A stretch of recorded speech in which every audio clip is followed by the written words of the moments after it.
अगर आप आईटीआई के बाद रेलवे से अप्रेंटिस करना चाहते हैं तो ये वीडियो आप लोगों के लिए बेहद ही लाभदायक और बेहद ही बेहतरीन होने वाला है, क्योंकि हज़ारों लोग हर साल रेलवे से अप्रेंटिस करना चाहते हैं या फिर कर रहे हैं। और क्या होता है कि उस ट्रेनिंग के दौरान उनको बहुत सी गंभीर समस्याओं का उनको सामना देखने को मिलता है। तो आज मैं इसी टॉपिक पे बात करूंगा कि रेलवे अप्रेंटिस के दौरान उन 5 सबसे गंभीर समस्याओं के बारे में और उनका समाधान, ताकि वो रेलवे से अप्रेंटिस करें तो उनको वो समस्याएं पहले ही पता चल जाए, ताकि उन्हें पहले बाद में जाकर रेलवे अप्रेंटिस के दौरान उन्हें झेलना ना पड़े। उनको पहले पता चल जाए और उसी के साथ अपना प्लानिंग करके आए रेलवे अप्रेंटिस को लेकर।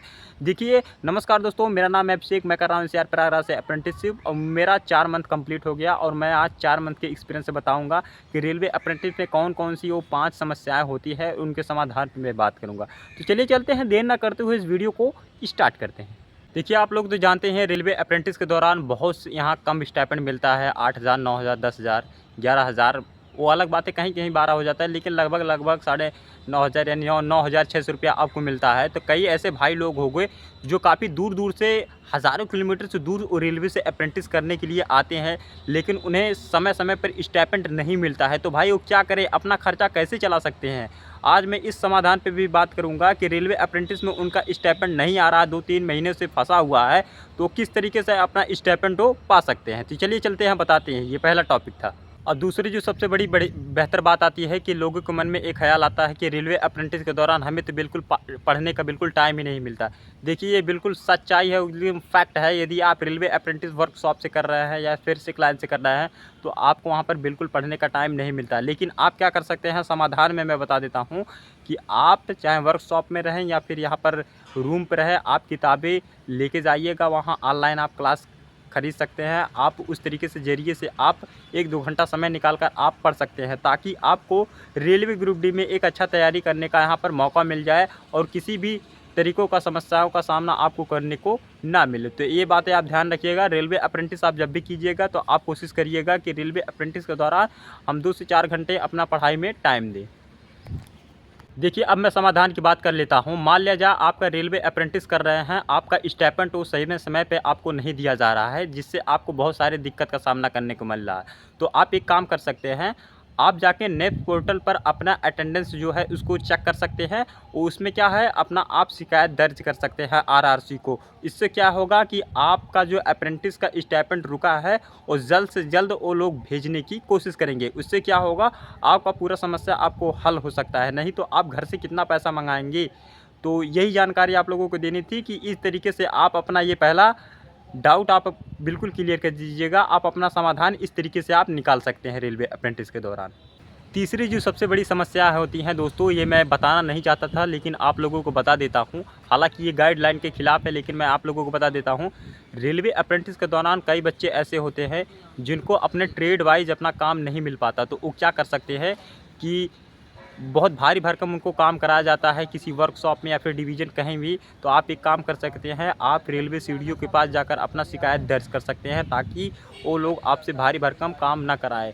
क्या होता है कि रेलवे अप्रेंटिस को ट्रेन के अंदर जाना बिल्कुल एकदम सख्त मना है। इसीलिए आप लोगों को मैं बता दे रहा हूँ, ऐसा कोई भी काम आप वो लोग करवाते हैं तो आप बिल्कुल बिंदास आप जाकर डीआरएम ऑफिस या एसडीओ ऑफिस आप बिल्कुल शिकायत कर सकते हैं। अब चौथी जो सबसे बड़ी समस्या आती हैं कि क्या होता है कि काफ़ी लोग रेलवे से अप्रेंटिस अपने घर के नज़दीकी डिवीज़न में करना चाहते हैं, लेकिन क्या होता है कि अपनी इच्छा मुताबिक आपको वो नहीं मिल पाएगा। तो इसीलिए उनको दूर जाना पड़ता है, ताकि उनको खर्च थोड़ा बढ़ जाता है। लेकिन मैं आप लोगों को समाधान इसका बता दे दूँ।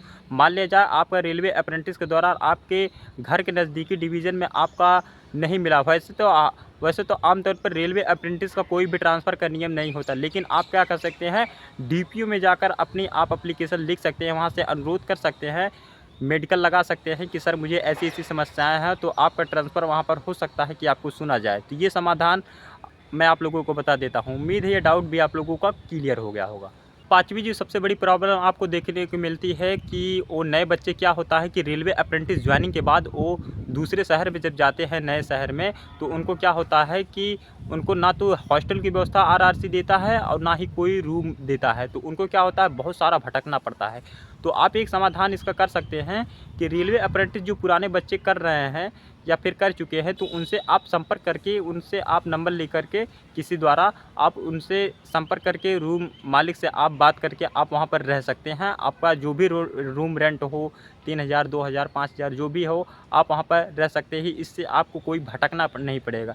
नहीं तो रेलवे अप्रेंटिस के दौरान रूम मिलना बहुत ज़्यादा मुश्किल होता है, बहुत काफ़ी हाई रेंट लेते हैं।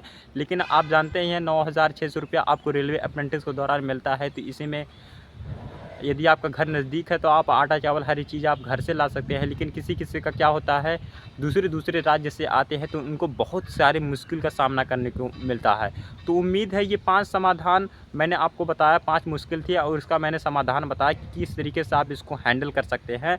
तो आज की हमारी वीडियो आप लोगों को कैसी लगी, कमेंट में आपको जो भी सवाल है, आपका परसेंटेज कितना है, कितना नहीं है, हर चीज़ आप पूछ सकते हैं। आपका ट्रेड कौन सा, आप कहाँ से फॉर्म भरे हैं, मैं उसका रिप्लाई देने का प्रयास करूँगा। और पीछे का नज़ारा आप देख सकते हैं कितना अच्छा है। ये मेरा ड्यूटी एकदम स्टेशन पे लग रहा है, दोपहर के 2 बजे हैं। तो मिलते हैं किसी और नए अदर कंटेंट के साथ, तब तक के लिए बाय बाय।